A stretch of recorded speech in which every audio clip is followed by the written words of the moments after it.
ज्या लोकांसोबत ते बसलेत, जे बाकीच्या गटांमध्ये आहेत, चड्डी बनियन गँग, ते काय करतात? त्याच्यात एक गोष्टी आहे, ते एक गोष्ट आहे त्याच्यात काही केलं त्या चड्डी बनियन गँगनी, कुठे जाऊन बुक्का मारतात, कुठे जाऊन काय, हे सगळं होत असताना कायदे सुव्यवस्था मी जास्ती वेळ घेणार नाही, एक दोनच थोडक्यात विषय मला घ्यायचे आहेत, 2 मिनिटात मी घेईन. परत एकदा मला, कारण मी माझी सहानुभूती मुख्यमंत्री महोदयांबरोबर आहे, त्यांचं युती धर्म त्यांना पाळणं गरजेचं आहे. त्यांचं मी पहिलंच सांगितलं होतं की अभिनंदन करायचं ते ह्या गोष्टीसाठी करायचं की ज्या लोकांसोबत ते बसलेत, जे बाकीच्या गटांमध्ये आहेत, चड्डी बनियन गँग, ते काय करतात?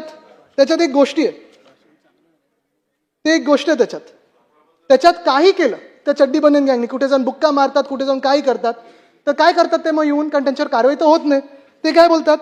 मुख्यमंत्री महोदयांना येऊन सांगतात की पहली गल है की सारी गलती मेरी नहीं. काय बोलतात ते? की पहली गल है की सारी गलती मेरी नहीं, चल जी है भी तो क्या मैं तेरी नहीं. आणि मग मुख्यमंत्री कारवाई करू शकत नाहीत. तर मी मुख्यमंत्र्यांचं कौतुक ह्याच्यासाठी करतो की त्यांनी खूप सहनशीलता दाखवलेली आहे.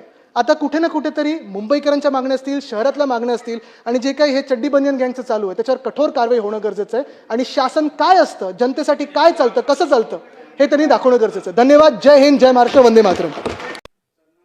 त्यांनी हे जे काही शब्द वापरलेत, नेमकं कोणावर कारवाई व्हावी, नेमकं त्यांची चड्डी कोण, त्यांची बनियान कोण, हे एकदा त्यांनी सांगावं ना.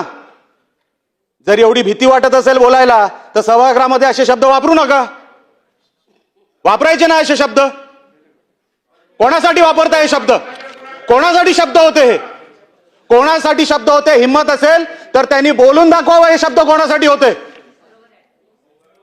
उगाच काही चाललंय, उगाच टीका करायची म्हणून काही का? आम्ही साहेब अरे 1 तासापासून ऐकतोय, काय बोललो नाही. मला नाही साहेब, मी बोलायला देणार नाही. मी 1 शब्दामध्ये आमचा कोणी बोललेलं नाही. पण हे शब्द कुठले?